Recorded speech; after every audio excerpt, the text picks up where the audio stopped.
तर बघा मित्रांनो, आपण आपल्या या चॅनलवरती टेस्ट सिरीज सुरू केलेली आहे। यामध्ये आपण राज्यशास्त्र त्यानंतर अर्थशास्त्र या तर 15 प्रश्न आपण कव्हर केलेले आहे।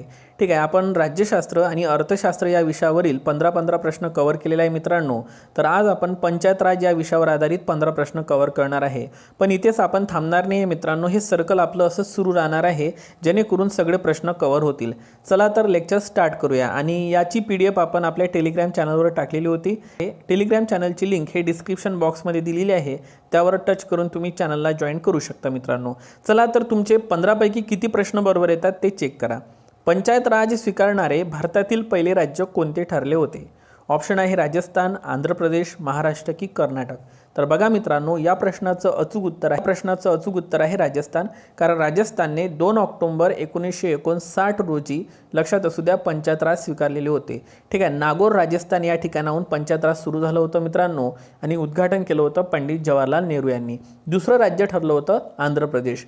महाराष्ट्र हे पंचायत राज स्वीकारणारं भारतातील 9व्या क्रमांकाचं राज्य आहे, कारण 1 मे 1962 रोजी आपण पंचायत राज स्वीकारलेले होते मित्रांनो। ओके, तर हा एक पॉईंट सगळ्यांनी इथे नोटीस करा। त्यानंतर कोणत्या समितीच्या शिफारसीनुसार भारतात पंचायत राज व्यवस्था स्वीकारण्यात आली होती? ऑप्शन आहे बलवंतराव मेहता समिती, वसंतराव नाईक समिती, अशोकराव मेहता समिती की PB पाटील कमिटी। तर भारतात विचारलं म्हणून या प्रश्नाचं अचूक उत्तर आहे बलवंतराव मेहता कमिटी। ठीक आहे, 1957 ची ही कमिटी होती मित्रांनो। जर महाराष्ट्रात विचारलं त्रिस्तरीय पंचायत राज व्यवस्था, तर ते आहे वसंतराव नाईक समिती 1960 ची। वसंतराव नाईक हे महाराष्ट्राचे महसूल मंत्री होते मित्रांनो। ओके, आणि भारतामध्ये द्विस्तरीय पंचायत राज असावं असं कोणी सांगितलं होतं? अशोक मेहता समितीनं, जी की 1977 ची कमिटी होती मित्रांनो। ओके, तर हा एक पॉईंट सगळ्यांनी इथे लक्षात घ्या। त्यानंतर पुढचा प्रश्न महत्त्वाचा आहे आपल्यासाठी, महाराष्ट्रामध्ये पंचायत राज व्यवस्था कधी सुरू करण्यात आलेली होती?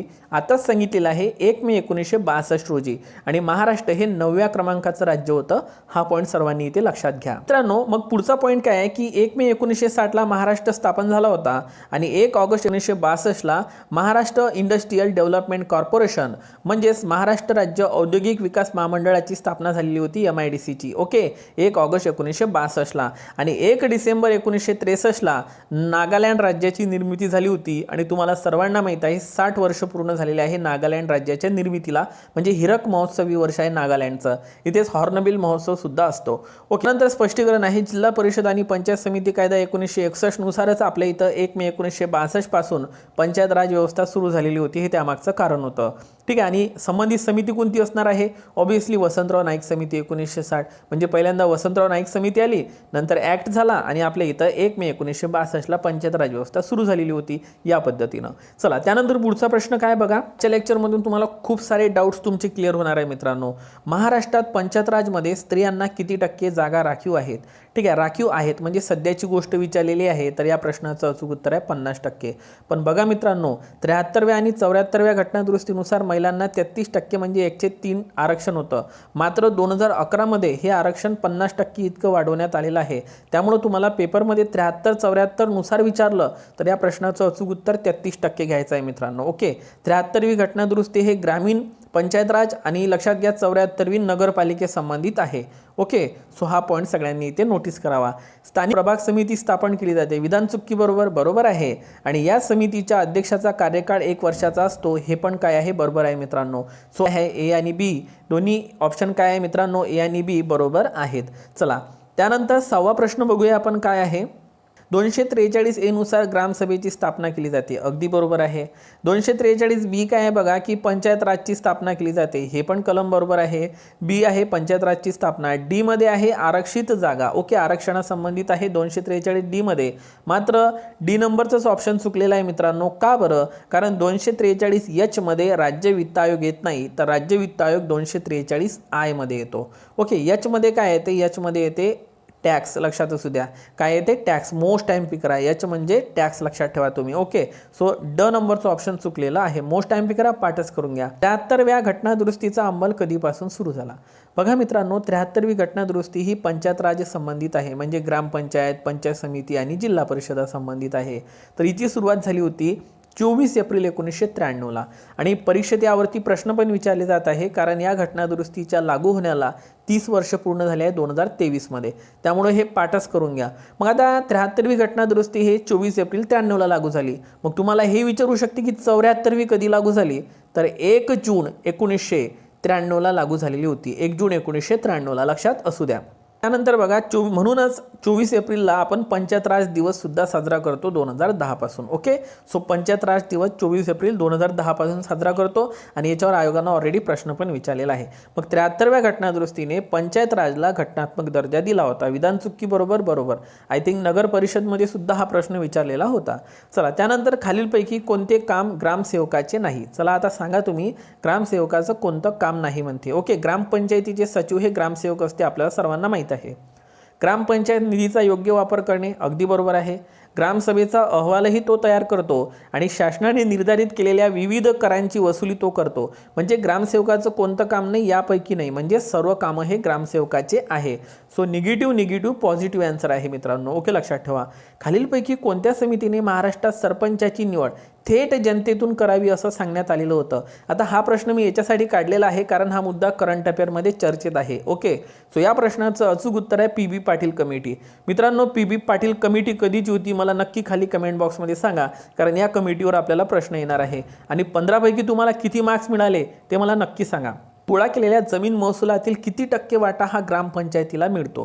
तर बघा मित्रांनो, ग्रामपंचायतीला जो वाटा मिळतो हा फक्त 30% मिळतो. हा सगळ्यात महत्त्वाचा पॉईंट आहे. आणि 70% वाटा हा कोणाला मिळतो, हा मिळतो मित्रांनो जिल्हा परिषदेला. कोणाला मिळतो, जिल्हा परिषदेला.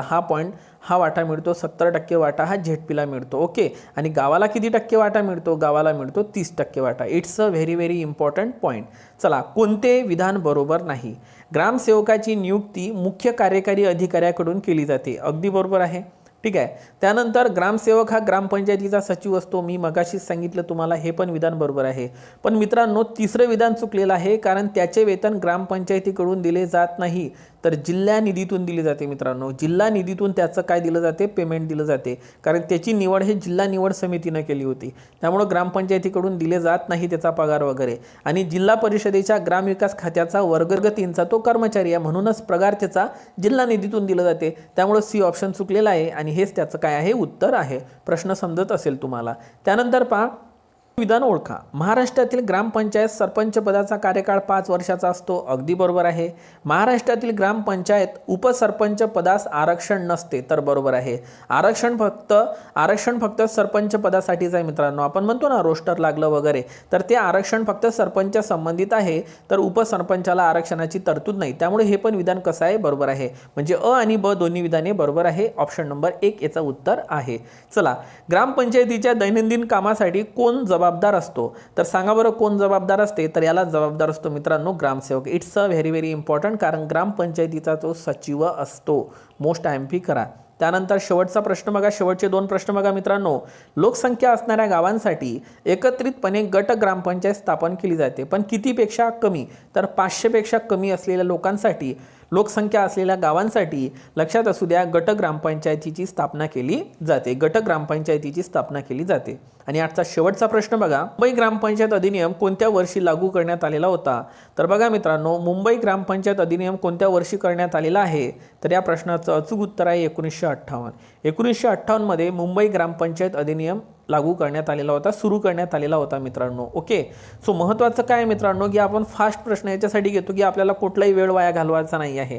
ठीक आहे, आपल्याला कुठलाही वेळ वाया घालवायचा नाही आहे आणि मला असे बरेच प्रश्न तुमच्यापर्यंत प्रोव्हाइड करायचे आहे, जेणेकरून तुमचा एक गेसिंग बनेल आणि तुम्ही पेपरमध्ये चांगला स्कोर करू शकाल मित्रांनो. ओके, सिरीज कशी वाटत आहे मित्रांनो, मला नक्की कमेंट बॉक्समध्ये सांगा. आपल्या व्हिडिओला लाईक करा आणि मित्रांपर्यंत शेअर करा, जेणेकरून मी आणखी व्हिडिओ तुमच्यासाठी घेऊन येणार आहे मित्रांनो. ओके, तर लवकरच भेटू आणि तुम्हाला किती स्कोर मिळाला ते सांगायला विसरू नका. लवकरच भेटू. तोपर्यंत take care and thank you so much.